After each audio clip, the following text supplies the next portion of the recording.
But how did he side mag up against Xiao Yu? Xiao Yu's got a good pain go as well. I'm gonna add that one out there, but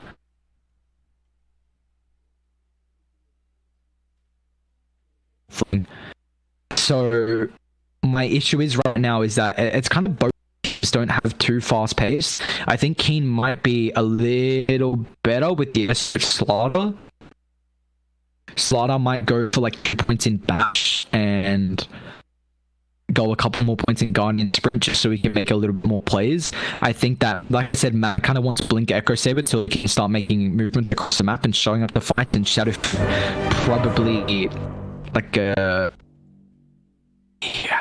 Yasha BKB maybe. I need to look at Dire's Heroes again if you want the BKB second item.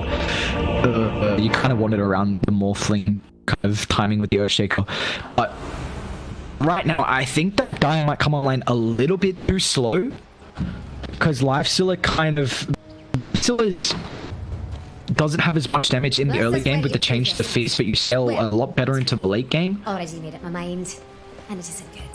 So right now, the thing I'm worried about is that X has to get like a Maelstrom. How incredible this game! I mean, it's just naturally super strong in the Lifestealer anyway. But he might actually have to show up to a little bit more fights once he has Maelstrom. Which is kind of you want to try and flash farm until you get that health. But the issue is you have to make space for the Morphling now. You know, it's gonna be rough. It's gonna be really rough. Because this hero, I mean, at least he's mid, so he's gonna get solo experience, which is nice. Because yeah, Morphling.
Could have. Oh, looks like he's gonna stack the instance. I'm surprised he actually didn't prioritize stacking the small camp, because by the time he stacked it and this creep wave came to, he might have had a double stack here to be able to deal with the wave pushing in. But now Xiao Yu's gonna get a lot of experience here, so they've done a great job at kind of enabling the pain through. But yeah, sorry for the bash.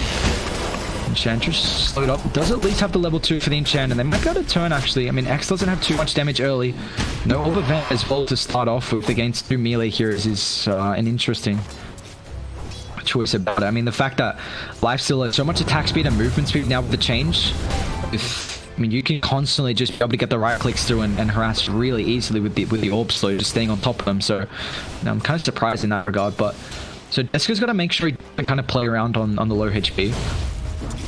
Of course, if you get, you know, double, triple raids, it makes it a little worrisome. He's gonna wait for him commit here. So even then, the good thing you're a ranged hero, so it makes it very difficult for Yi to actually stack up the raises. Of course, against the melee, they're naturally going to be on creep wave, so it makes it a lot easier. But I love the ward positioning right now from both teams. I mean, very defensive. Even though Radiant do scout out the Earthshaker for the TP instead, so just gotta always make sure sometimes you question, like, why is he not backing off early, considering they would have seen from a mile away. But you know, if he backs off early, then Earthshaker just knows there's a ward in the area, easily would be able to de-ward it. He might still have an understanding that with how defensive, and this is a very common ward. I mean, a lot of the time when you have a position 4 that's going to roam, you try and get a ward on the high ground here. And of course, I mean, it's a dire offlane. Sorry, it's a dire position 4 as well. So if it was a rated position 4, then a ward would be up here. Although sometimes I've seen a ward like here because it scouts out this little rip up spot and also the high ground as well. So it's always interesting, just different placing of wards to be able to help out with any rotations from the floors. But you know, we haven't seen too much emphasis on Miami kind of playing around mid. He's constantly blocking this up as well. So Ren's very much on their favor right now for dire, but once again, they're going to get aggressive on the Enchantress here. But this still pulling the bash here, so the damage be enough. And so I'm trying to man-fight here. Looks like even then, I mean, it's very difficult to man-fight into a Lifestealer who has Javelin and 2 points in feet, but... Wait, 5? What the... How did he... Oh, I guess they had the... Oh my lord, that's a lot of nuke. I guess that's why he had 5. I'm surprised he didn't kill him. I guess even with 2 points in the average diff, that's interesting. Dude, I was like, how does he have 5 raises? I mean, just reveals his ward on the high ground. I think he's fine with doing that because it's only got 30 seconds, but might be able to... Oh, he doesn't have a Tango though. But he's still got the attack range. I keep forgetting about this. The fact that he right click when it was kind of in fog, well, naturally they didn't have a wall, but again, top the aggression. The bash coming through SRF now level 4, so that extra damage will be enough. Someone's going to try and TP. Will be successful at it, so no Javelin procs at the last second. So another kill for King Gaming at this top side. A lot of emphasis coming through. If you see both of those, put too much emphasis here. Xiao Yu's having quite a time, man. 30-3 compared to the 28-3, farming up really nicely, and his solo as well. The issue is that he's not getting anything across the map. I mean, it's level 2 now. Of course, the Earthshaker 2 is not very important. I mean, you don't, once you get the aftershock, then it's nice because you have the double stun, but Xiao Yu is, yeah, he's having quite the game, and we spoke about that. I think that Xiao Yu really has to try and make a lot of emphasis and at least a lot of plays across the map. They also do have the Fissure to kind of play around with the Rolling Thunder, like bouncing off and back onto one of the heroes. So Cam's got to be careful. He has also skilled up the RP. Sometimes we see the mag going for a second point in the Shockwave. Looks like he didn't get that stack on the Ancients as well. They've got a stack around the medium camp, one around the hard camp as well, but you know, probably that'll be the Shadow Fiend's stacks to take. So I'll check out the RP here. So heavy commitment just for the Earthshaker, but I guess at least they're putting the RP on cooldown, so it'll net them a kill. It's very similar to what we see as soon as the boy gets the level 6 in the Chronosphere. You kind of just want to try and use that Chrono as soon as possible to try and secure a little bit of gold and experience. But it does at least put it on cooldown now. SRF enchant, so I'm just going to be able to dispel off the sprint here, so won't be able to close the distance on top of the Enchantress here. So really nicely played. And Yim's going to rotate forward as well.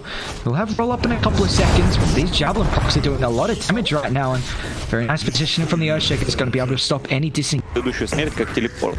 Просто он вернулся чуть попозже. Так,